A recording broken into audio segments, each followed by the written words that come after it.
jobs, raising a slew of children. I'm the oldest of 5, so I get it. So I think we may have a little more capacity than the previous generations to kind of lean in on those things where they may not have. It's true. Mm-hmm. Is that recorded? I hope so. So if we are live, I'd like to welcome everybody back to the Codiello podcast. This has been happening more and more. These conversations get so juicy, we end up just staying in that same vein. We couldn't leave it. So we're going to keep talking about fear. Fear is too big to just leave in its own little corner. And thank you so much for opening up and telling us your story. Mm-hmm. Thank you for having me. Yeah. Again, we're welcoming Adonis back for his second episode.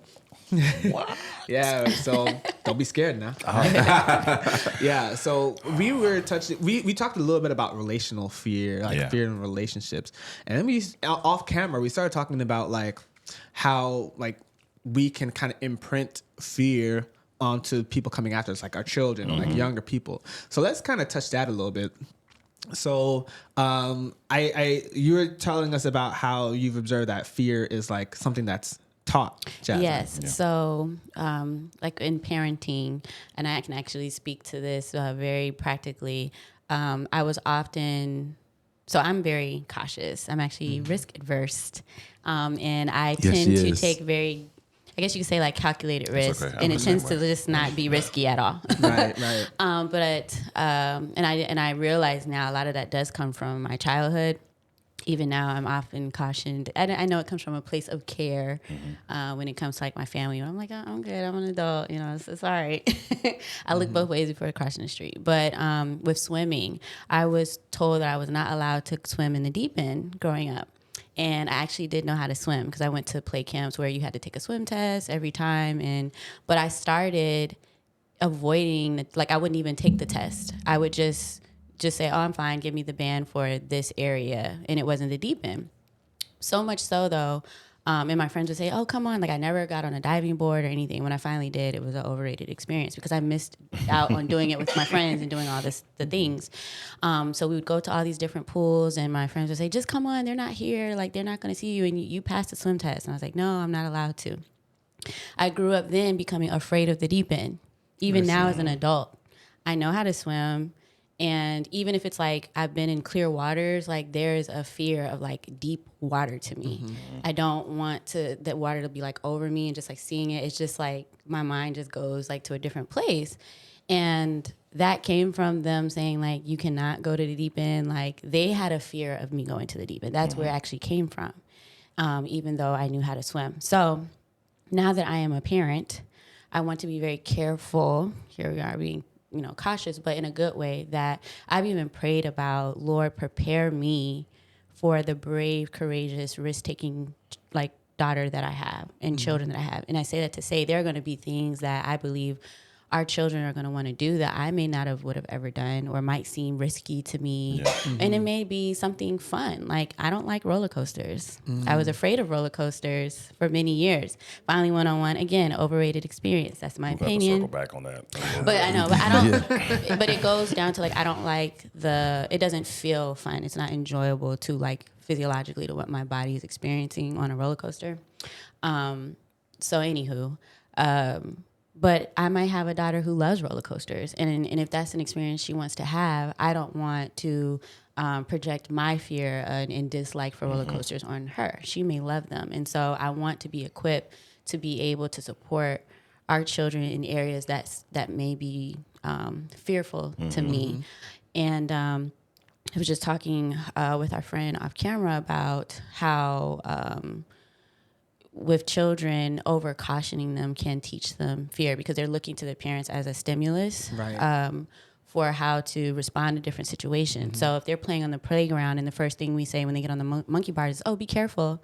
And I know as an educator, as a classroom teacher, as a someone who's had children in their care, that's kind of the first thing you do. And it seems harmless. But they haven't even gone on the thing yet and experienced it. And so they may not know their limit. And now the limit is, oh, I'm just not going to get on it at all. Right. And so instead finding other language, and this is a challenge for us, right? Because sometimes we're just using language that we already have, but really challenging yourself to say, oh, more so like make an observation as to what they're doing, or just letting them explore and find out for themselves. And of course, in a safe way. You don't want the boundary to be like, oh, now you have a broken leg, or and it's like, oh, you should have been careful. Right. But creating an environment that is safe, or when you see that it may be getting to a point where something could happen, just learning how to again redirect without instilling fear. So I find that to be a very interesting concept, and it's something that I'm actually looking forward to, even though it's new for me. With my experience with now our daughter, and she's gonna be half of him, so she might like. She's gonna love roller coasters. So he actually likes a lot of things that I've been fearful of, or just like so. Yeah. If it is a scientific convenience, he's signing up for it. It doesn't matter, like, if this man has LASIK, they're doing free procedures somewhere, and it's going to be awesome. Now he's doing it. I'm the one like, well, is there enough research on it? He's signing up for it. So, yes, if she has inherited that half of him, the Lord is definitely going to have to prepare me. So now I'm just saying, well, talk to daddy. Yeah, I'll say he did it, or he'll do it with you. You want to go skydiving? Let's go. Mommy is not doing that. Yeah. And I do believe that is why in the, the scripture it says, it's putting the man at the head of and to die for all the things. So daddy will do it for you. Daddy gonna die. Right. Daddy gonna die. Mommy's gonna have to live to, maintain the progeny. Yes. Carry it on. Carry on the legacy. Right. Oh my goodness. Just make sure you got a good insurance policy. Right. That Period. part. Man, like it is true that parents can really imprint their fear onto their children. And it doesn't always come off like fear. It can come off as hypercriticism, or it come off as like, just like, do this, don't do that. Like kind of like overly strict. All right, let's take, for example, let's go there. When let's say a guy, he has a child, a daughter, but he was for the streets back in the day. He was out there. Right? When like he is fearful that his daughter is gonna experience the world the way he made other people's daughters experience the world. So what you see is a hyper. You're in jail, right? Until you're 35. No, Yeah. And then even then, beyond that, right? So I just kind of came to me. So fear can come from knowledge, and fear can come from lack of knowledge. Let's talk about that.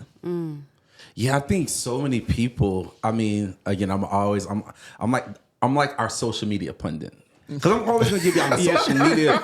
I'm always going to give y'all a social media reference, but Jasmine has got me reading comments like I'm like, who cares what people have to say? But upon reading comments, you'll see that y'all have no knowledge. Y'all have not traveled anywhere. You all are making these assumptions based on people you don't know and experiences.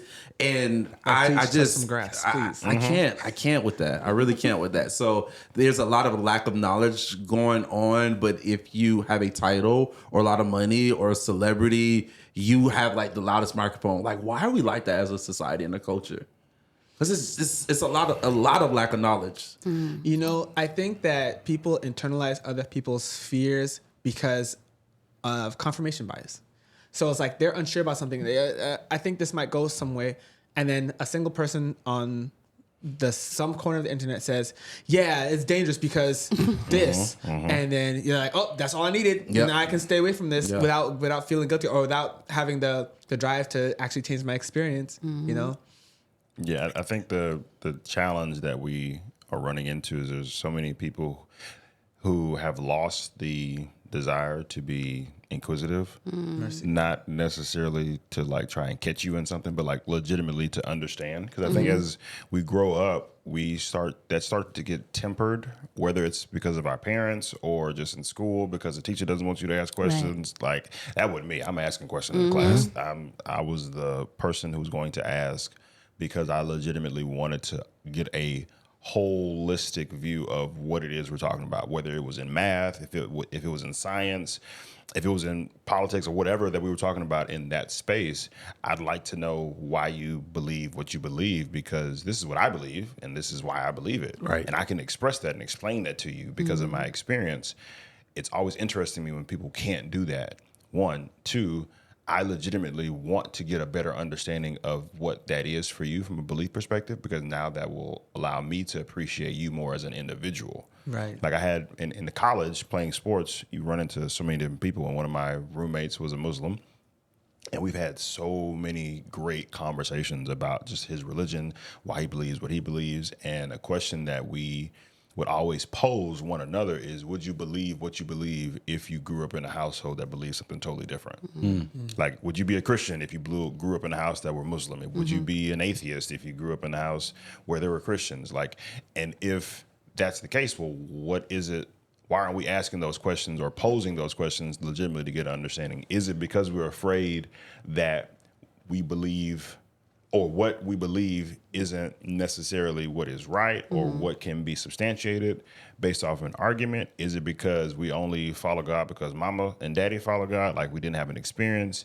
Like, what is that? And the lack of knowledge, or even if you're someone who is extremely studied and you are so fearful because of all that you know, your lack of action now is hindering you from doing so much, whether it is the impactful work that you can do in the world, the knowledge you can share with someone else because of what you know. Like, where is that? And I think that comes back to the fact that we've lost that desire to legitimately ask why, like our children do and will in the near future.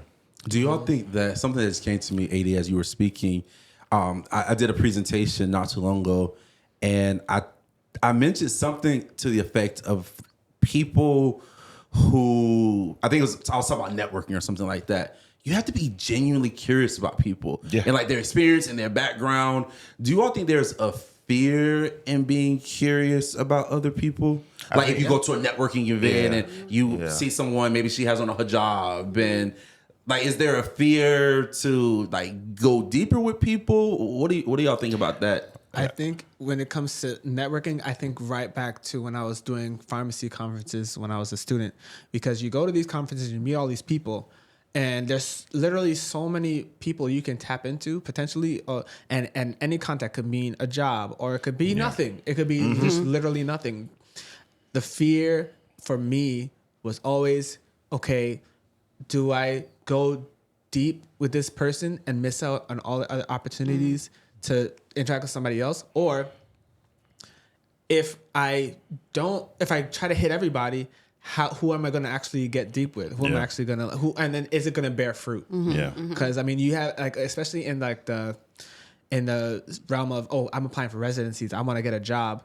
Imposter syndrome is crazy because, like, if you're not in that zone, if you're not that guy, or if you feel like what you did in school wasn't quite enough and you're just hoping for the best, and you feel like, okay, there's about 200 people that are more worthy of this than I am in my head, you know, it's a whole lot of things in there. I hope it made sense. Yeah, Yes. I think for me, it was in those networking spaces, it's like, I'm fearful of being perceived as a person who has an ulterior motive with the conversation. Yeah. Like, I legitimately just want to get to know you as a person. Like, why did you decide to go into pharmacy? Why did you decide to go into education? Like, what is that for you? Are you passionate about it? Were your parents there? Do you just like, selling drugs? Like, what is it for you? Because that's not my thing. Right. Like, my thing, I love being able to connect with people. I love being able to, create something that is going to be impactful for a company, whether it's a process, a procedure, whatever. And that's what I'm passionate about.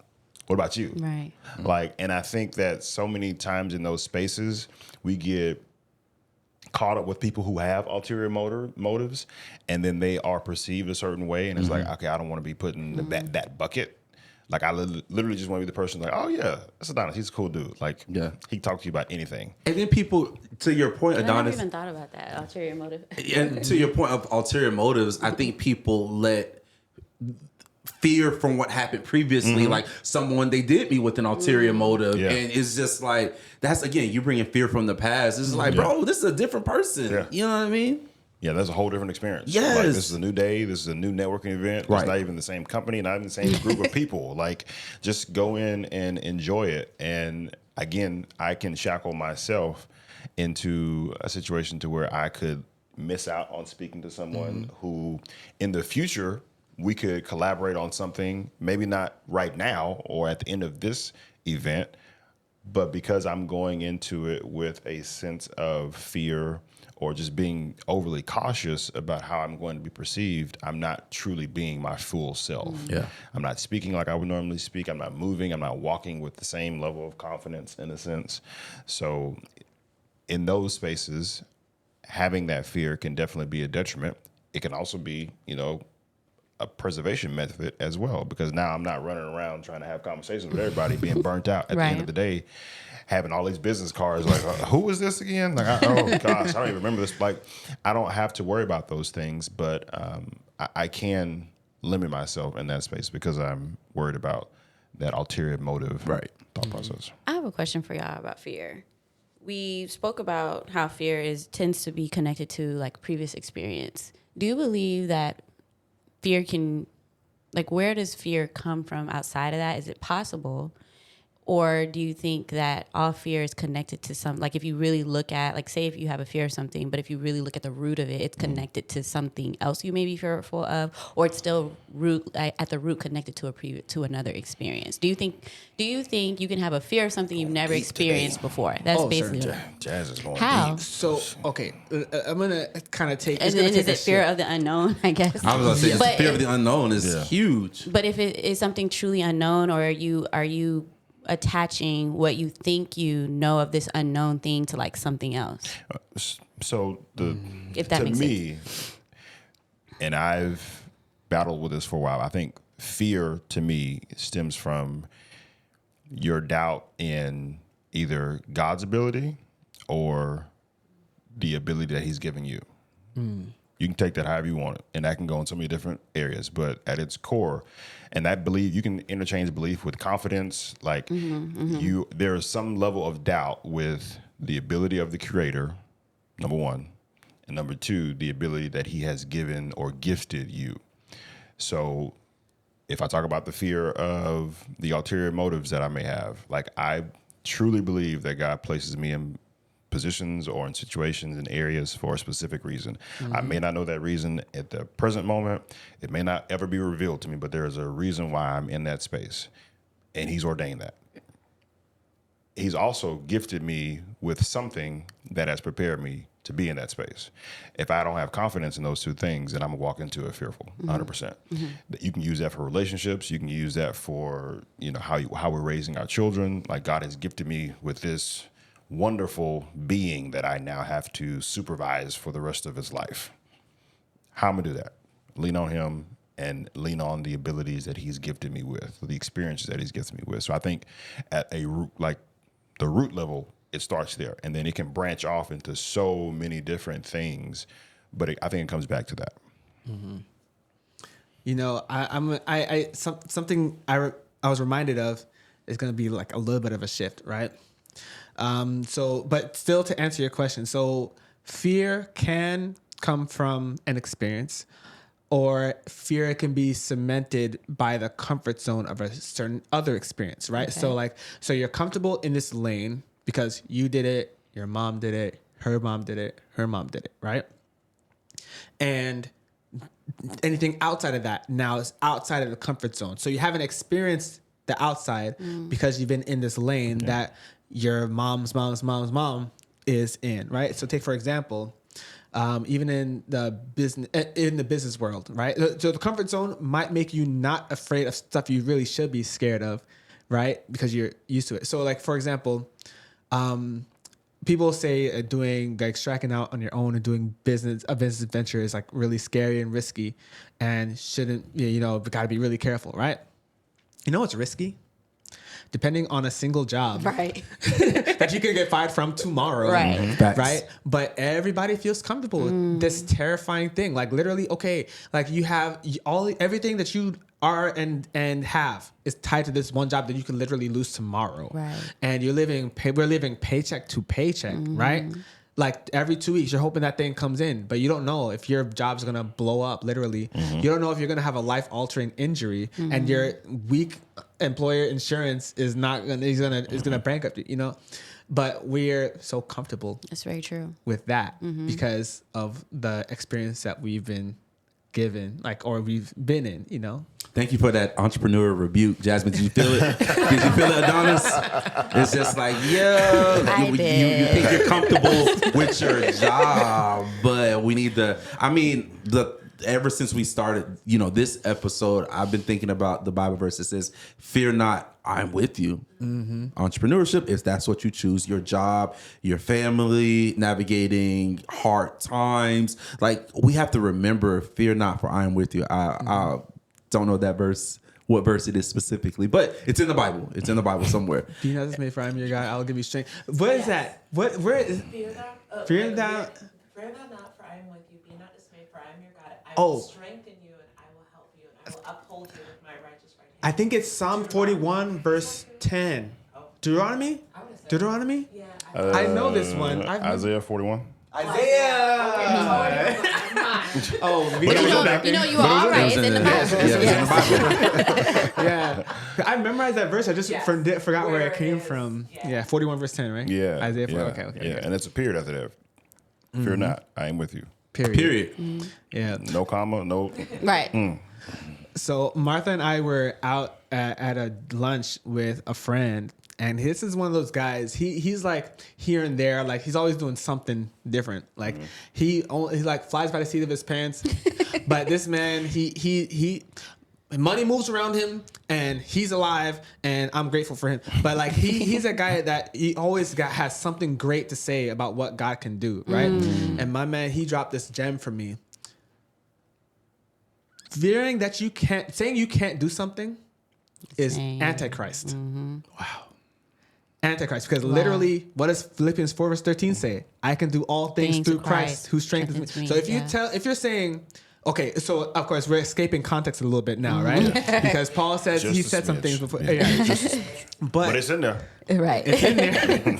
But I don't want to destroy the context of it, really. But like, if God has called you to do something, for you to be in fear that you can do it is, I mean, it's kind of a hot take, but like you're working against what Christ is literally putting in you. Like you're working against Christ by limiting yourself with your limiting beliefs that don't come from him, because he didn't give us fear. God has not given us a spirit of fear, but right, exactly. So thank you, Claudius, for that gem. I walk with that now.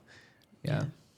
No, that's deep. It is. And one thing that I've reminded myself, as I shared earlier, about those creative ideas that I have, and I stopped short of actually executing, is that I find myself being double-minded, because I'll in one point be so excited and say, I believe God has downloaded this in me. And I truly do believe that the ideas he's given me, he's downloaded, because I'll see them in my mind. So like all the details, all of the things, and even this, how they're connected to so closely aligned with like my passions, or just like the things that I know that other things he's put inside of me. I'm like, this is not a coincidence, but it's like, how can I say that?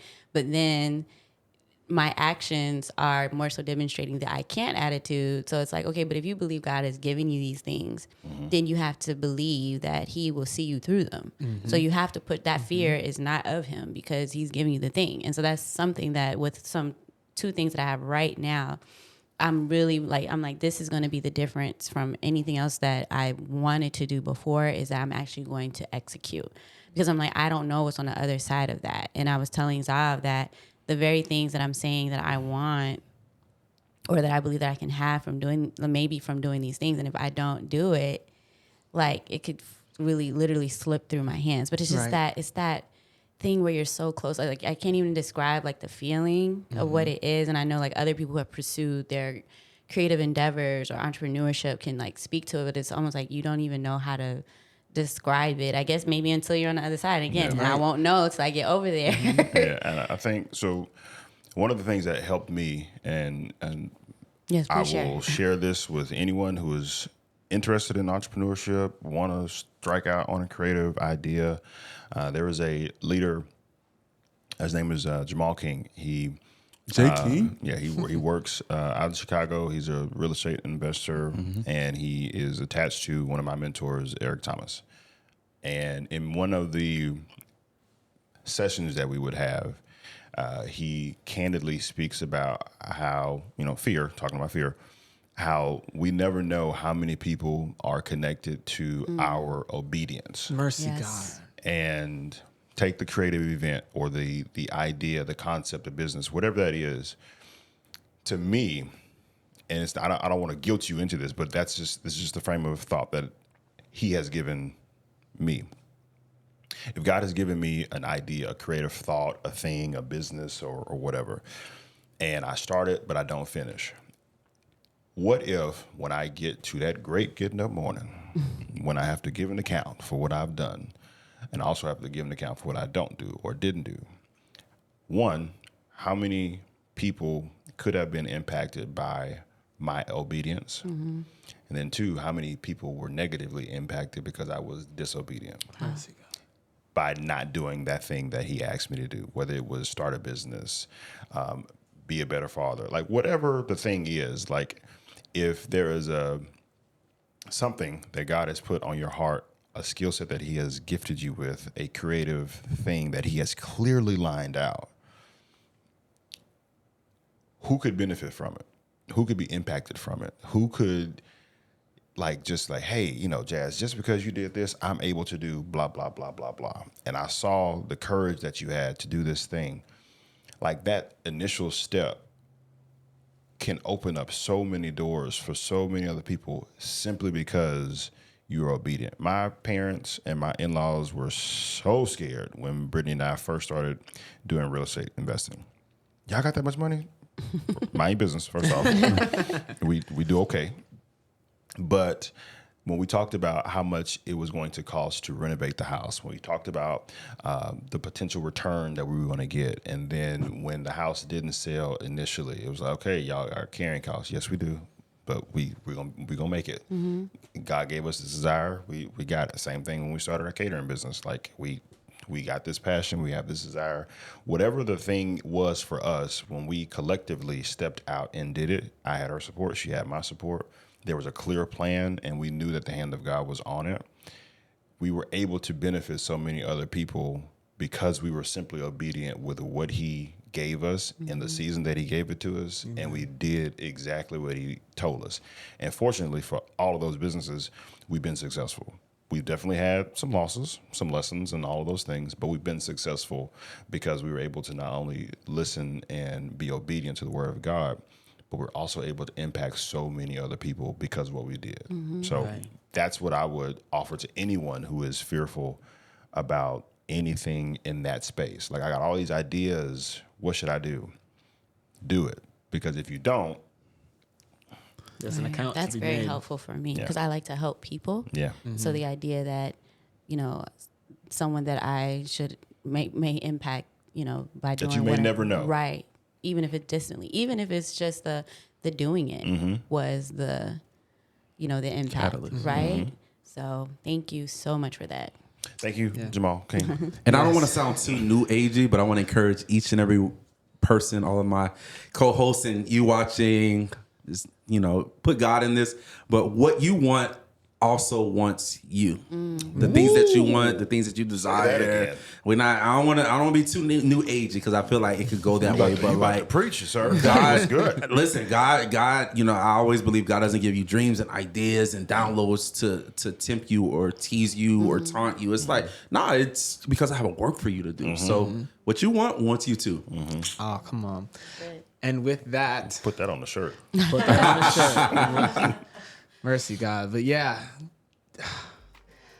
Wow, this is. I have no words. I have no words. Yeah. All I have is impetus to action. That's what I have. So drop the fears, go on that journey that God has for you, and as always, heal responsibly. Thanks for joining us. Peace. See you next time.